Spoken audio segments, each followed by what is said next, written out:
because she's my last daughter, my last child. These other ones are all in school. I was in the house with just her. She used, I don't know, that girl used to be everything to me. No matter how small she is, she's my messenger. Any mediator between mommy and daddy. She went home to use the toilet. That was all. Just a little girl who needed to ease herself, and she never came back. It was Friday, August 18th, 2017. The sun was still high over Eliozu community in Obio Agbo, local government area of Rivers State, Nigeria. The streets were busy. Neighbors were going about their normal afternoon activities. Children were playing. Traders were selling. It was an ordinary day in every possible way. Mrs. Lucy Mezuba ran a small shop near the main road in that neighborhood. She was a hard-working woman, always at the shop, always making sure the family had what it needed. That Friday afternoon, she had left her two daughters at the shop to go and attend to some customers nearby. The older daughter stayed behind to watch things, and the younger one, 8-year-old Victory Chikamso Mezuba, stayed with her. Victory was a bright child. Everyone in the area knew her. She was in primary 2 at a private school in Port Harcourt, and she was already known for being sharp and cheerful. But what made Victory truly special was her dream. This little girl wanted to become an international ballet dancer. At 8 years old, she already had a dream bigger than her age. Her parents were proud of her. Her family loved her deeply. That afternoon, Victory needed to use the toilet. The shop was near the main road and there was no public convenience nearby, so her older sister helped her cross the road so she could walk back to the house to ease herself. It was a short distance. She had done it before. Nobody thought anything of it. When Mrs. Lucy returned to the shop, she noticed something. Victory was not back. She had been gone far too long just to use the toilet and return. Mrs. Lucy asked her older daughter where Victory was, and the daughter explained that she had gone home. Lucy did not panic immediately. She thought maybe Victory had stopped to play with other children in the compound, something she always warned her not to do. So she sent the older daughter to go and bring her back. The older daughter went to the house. She looked everywhere.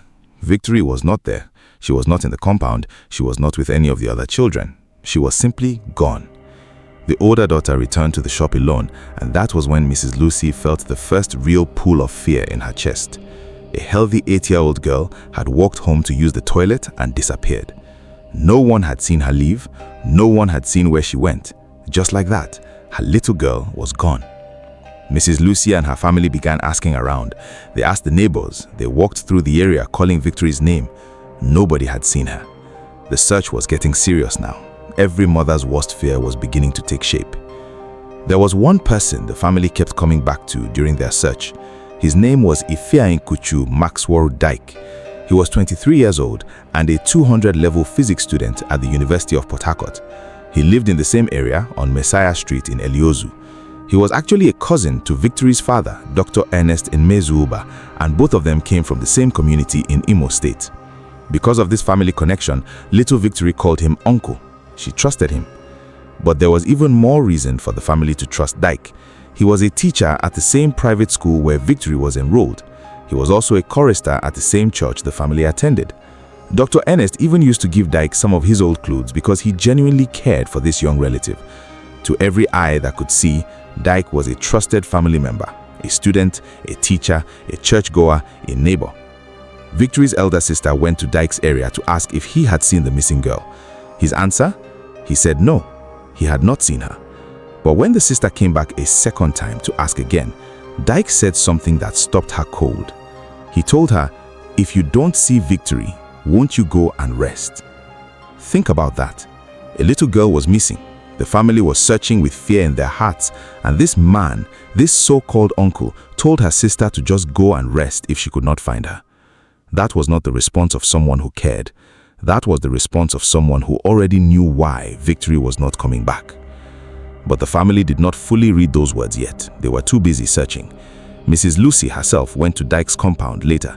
She called Victory's name over and over. She got nothing. Then a young boy in the compound gave the family the clue that changed everything. He told Mrs. Lucy that he saw Victory enter the compound and that she never came out. She went in, she never came out. Mrs. Lucy sent a neighbor to ask Dike directly if he knew anything about the missing child. And once again, Dike said something that no concerned family member would ever say. He asked, Must everybody participate in looking for her?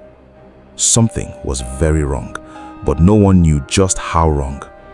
The community continued searching through the evening and into the night. Neighbors gathered, people prayed, everyone hoped that somehow Victory would walk through the door and this would all end as a scare. The hours passed, midnight came, and Victory still did not come home. Then, at about 1:30 in the early hours of Saturday morning, August 19, 2017, local vigilante members spotted a young man moving through the neighborhood. He was carrying a large basin that contained a bag. The bag looked heavy. It was dirty. The man was moving fast. He was heading towards where refuse was usually dumped. The vigilante members stopped him. There was no reason for any person to be going to dump waste at 1:30 in the morning. They called out to him. They asked him to bring the basin over for inspection. The moment Dike heard that, he dropped the basin and ran. He ran into the darkness and disappeared. The vigilantes immediately raised an alarm. Other members responded. One of them approached the basin. He reached into it. He opened the bag. What he found inside that bag was something no human being should ever have to see. Some things cannot be unsaid. Some images cannot be erased. What those vigilantes found in that bag on the night of August 19, 2017 was so horrible that it shook the entire state of Rivers and the whole country of Nigeria. Inside the bag were the remains of 8-year-old Victory Chikamso Mezoba. But that alone was not the full horror. Victory's body had been mutilated. Vital parts had been removed from her small body. Her eyes, her tongue, her breasts, her fingers, parts of her skin. Organs that a living child needed had been cut away and placed inside a separate container. That container was later found to be filled with chemicals used to preserve the removed parts. The vigilantes who made this discovery ran immediately to the Mezoba family home. Mrs. Lucy heard that her daughter had been found. In her exhausted and desperate state, she assumed Victory was alive. She was too tired to go out herself, so Dr. Ernest ran to the scene. When Victory's father arrived, what he saw broke him in a way that no words can fully capture. He described it himself in a television interview that many Nigerians watched with tears in their eyes. When I looked at the bag, they showed me the sandbag. As I opened it, I saw my daughter.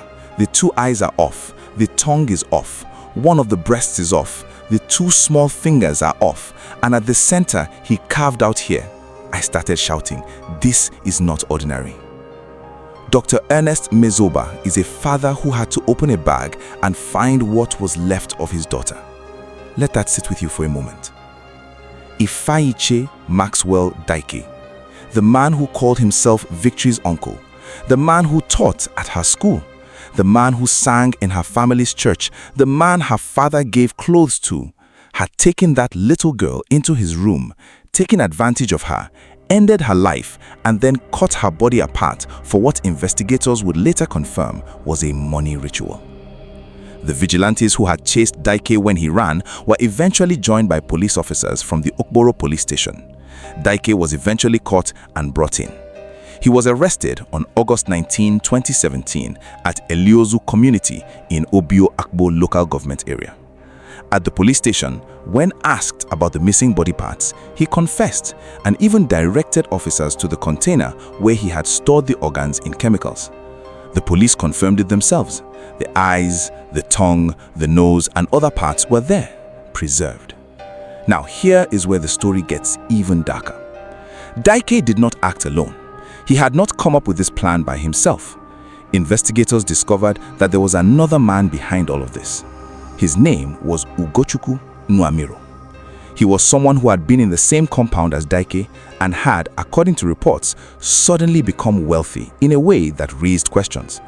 It was alleged that Nuamiro had encouraged Dike to go after a victim for a money ritual and even told him exactly what body parts he needed.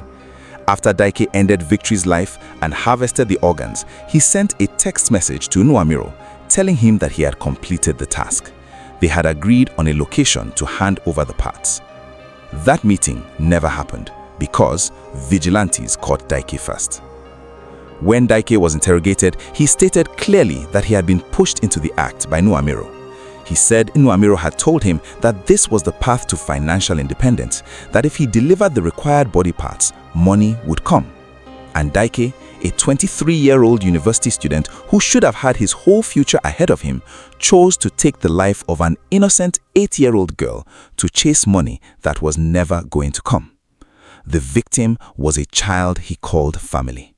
The victim trusted him. The victim called him uncle.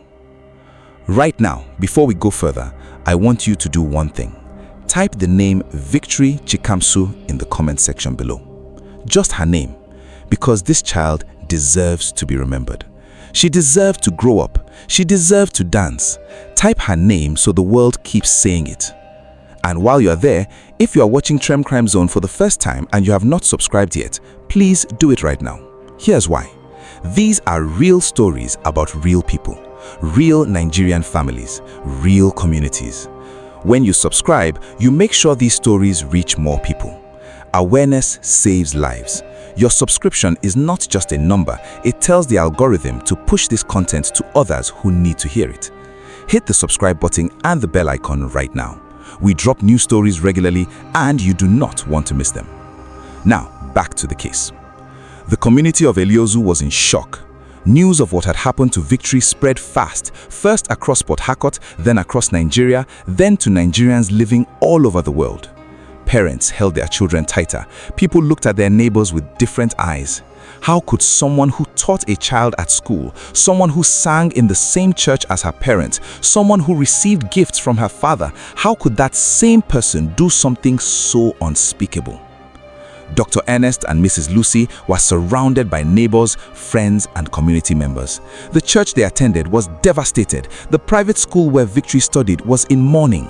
An 8-year-old girl who wanted to dance for the world had been taken from them in the most horrific way imaginable.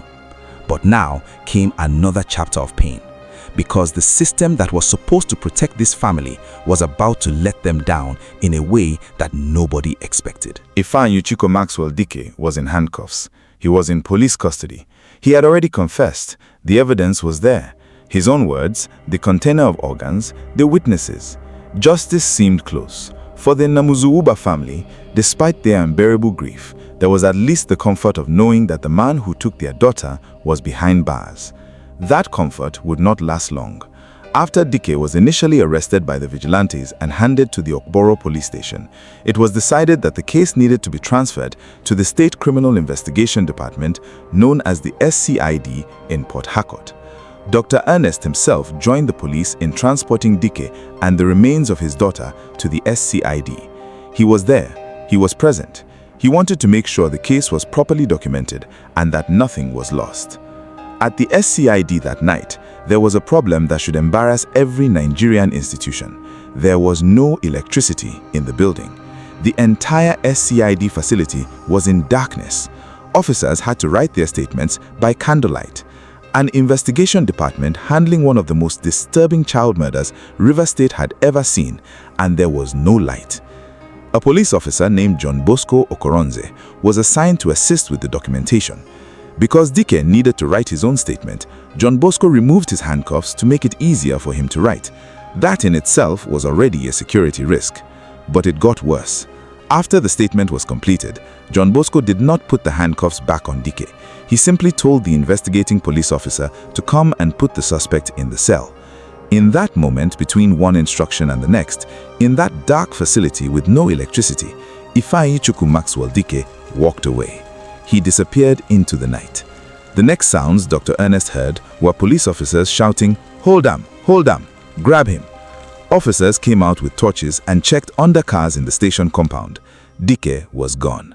Dr. Ernest was standing right there when it happened. He watched police officers run around with torches. He watched the man who ended his daughter's life vanish into the darkness. He later said publicly that he told John Bosco, "You know what you are doing." He believed, and many Nigerians believed, that the escape was not accidental. But the insult did not end there. Earlier that same evening, while statements were still being written, Dike had told John Bosco he was thirsty, and John Bosco turned to Dr. Ernest Inemuzuuba, the father of the murdered child, and asked him to go and buy sachet water for Dike. Dr. Ernest's response is one that every parent on earth would understand. He told the officer, "Are you crazy? Why would you ask me to buy water for the man who killed my daughter? Why would I buy water for a ritualist?" He refused, and shortly after, his daughter's killer walked free. The Deputy Commissioner of Police arrived at the SCID and was furious when he heard what had happened. He immediately ordered Sergeant John Bosco Okoronze to be arrested, handcuffed on both hands and legs, and thrown into a cell that very night. He also radioed the Commissioner of Police. The State Police Command declared Dike wanted. His face was everywhere, on television, in newspapers, on social media. All of Nigeria was looking for him. The Namuzuoba family was terrified. Their daughter's killer was free. He knew where they lived. Dr. Ernest later said there were times he had to switch off his phone completely out of fear for the safety of his family. They reportedly went into hiding. A grieving family, burying a murdered child, was now also hiding for their lives. Stop here for a second. I want you to do something. In the comments below, write the word justice, just that one word, if you believe this family deserved better from the Nigerian police system. Let me see how many of us feel that way. 19 days passed, 19 long, frightening days where Dike was free and the family lived in fear. Then came the twist that nobody saw coming. After escaping Port Harcourt, Dike had made his way all the way to Bakinladi local government area in Plateau State, far from River State, far from anyone who knew him. He had no relatives there, he had no support, and after days of hiding, he ran out of food. Hunger drove him to break into someone's house to steal food. He entered the apartment and helped himself to the food while the owner was away. When the owner returned and found a stranger inside his house eating his food, a confrontation broke out. The struggle ended with Dike attacking the house owner with a knife. The house owner raised an alarm. Neighbors responded. Dike was overpowered and handed over to the now defunct Special Anti-Robbery Squad, SARS, as a case of breaking and entering. But during questioning, the police asked for a contact. Dike gave them the phone number of his elder sister who lived in River State. The police called the number, and that phone call opened everything. The sister revealed who her brother really was, and suddenly the Plateau State Police realized they were not holding a common thief. They were holding Nigeria's most wanted ritual killer. Dike was arrested and transferred back to River State to face trial. The Commissioner of Police, Ahmed Zaki, paraded him before journalists in Port Harcourt, describing him as a man who acted without the fear of God. The whole nation exhaled, but the road to justice was not yet over. It had just moved into the courtroom. The trial of Ifeanyichukwu Maxwell Dike, Ugochukwu Nwamiru, and Sergeant John Bosco Okoronze took years. Nigerian court processes are slow and often painful for families waiting for closure. But Dr. Ernest and Mrs. Lucy in Meziuba waited. They attended hearings, they gave statements, they kept fighting for their daughter even when the system made it hard. In May 2020, nearly 3 years after victory was taken, Justice Adolphus Enebeli of the River State High Court in Port Harcourt delivered his verdict. Ifeanyichukwu Maxwell Dike was found guilty of murder. The court sentenced him to death by hanging, to be hanged on his neck until he was dead. Nwamiru, the man who reportedly asked for the body parts and provided the instructions for the ritual, was also found guilty. His sentence was death by hanging, to be hanged on his leg upside down until he was dead. No option of fine for either man. Nwamiru's family fell apart in that courtroom. His wife collapsed and had to be carried out. His brother stood up shouting that the judgment was wrong and that they would appeal. But the prosecution counsel Chidi Eke stood outside the court and spoke directly. He called it a landmark judgment. He said justice had been delivered. For the state, for the Meziuba family, and for the soul of little Victory Chikamso. Sergeant John Bosco Okoronze, who removed the handcuffs and allowed Dike to escape, was found guilty of aiding and abetting the escape of a murder suspect. He was sentenced to 1 year in prison. The judge took into account that Okoronze had already served 2 years behind bars during the trial, so he was deemed to have already served his sentence. He was also dismissed from the Nigerian police force permanently. 3 people, 3 convictions, 1 child, 1 family, 1 community that will never forget. Now let us sit with the full weight of what happened here. Because this story is not just a crime story. It is a warning. It is a lesson. It carries things that every person watching this needs to carry forward. The first thing this story tells us is about the danger of false trust. Victory was not taken by a stranger. She was taken by someone her family knew deeply, someone her father dressed, someone who taught her at school, someone who stood in the choir beside her parents and sang to God. In Nigeria, in Africa, in every part of the world, we often warn our children about strangers. But this case reminds us that trusted people can be the most dangerous people of all. The warning must go both ways. The second thing this story tells us is about the deadly lie of money rituals. Nwamiro reportedly told Ifeanyichukwu Dike that the organs of a child would bring him financial independence, and Dike believed it. He believed it so much that he took the life of an innocent girl and destroyed everything: his own future, his family's future, and most importantly, a little girl's entire existence. Here is what is true. No ritual, no sacrifice, no deal made in darkness has ever built a lasting life for anyone. People who live by ritual violence die in disgrace every time. The wealth never comes, the consequences always do. Third, and this one needs to be said clearly, the Nigerian police system failed this family. A murdered child's organs were in evidence, a confession had been given, and a police officer removed the handcuffs of a confessed killer, did not put them back, and that man walked free for 19 days while his victim's father hid in fear. Sergeant John Bosco Okoronze may have served his time, but 1 year, even reduced to time already served, does not match the 19 days of terror that family endured. It does not match the agony of a father switching off his phone in the dark, afraid. Our institutions must do better. They must be held to account, and we as citizens must keep demanding that they do. Fourth, this story is about what we lose when we lose a child. Victory Chikamso in Mezuba was 8 years old. She was in primary 2. She dreamed of becoming an international ballet dancer. She had not even begun her life. Her parents buried her according to the plans she would never know. The private school mourned her. The church mourned her. A whole nation that heard her story mourned her. She deserved every single year that was stolen from her. Think about the name her parents gave her, Victory. They named her Victory, and they watched her leave to use a toilet and never come home. There is no word in any language that holds that kind of pain. To every parent watching this, talk to your children, not just about strangers, but about anyone who makes them uncomfortable, anyone who pulls them aside, anyone who asks them to keep secrets.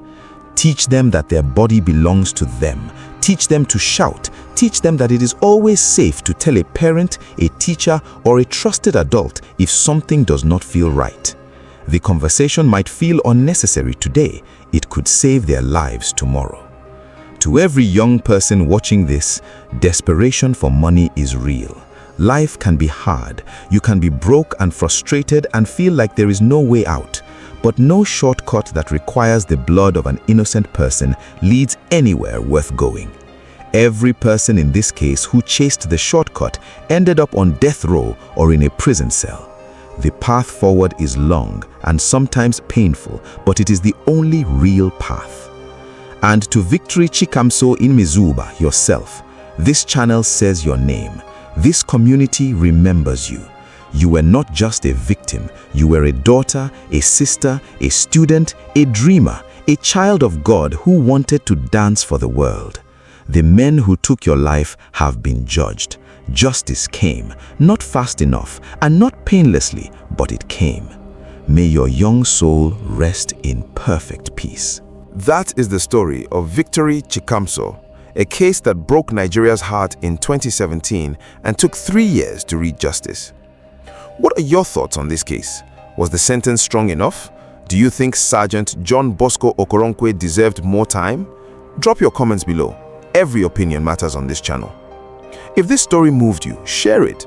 Share it with a parent, share it with a young person who needs to hear the truth about ritual violence. Share it with anyone who thinks ritual money rituals are real. Let this story do its work. And if you are not yet subscribed to Trem Crime Zone, now is the time. We bring you real Nigerian and African crime stories, cases that matter, cases that teach, cases that the world needs to know about. Click subscribe, click the bell, join this community. We will see you in the next one.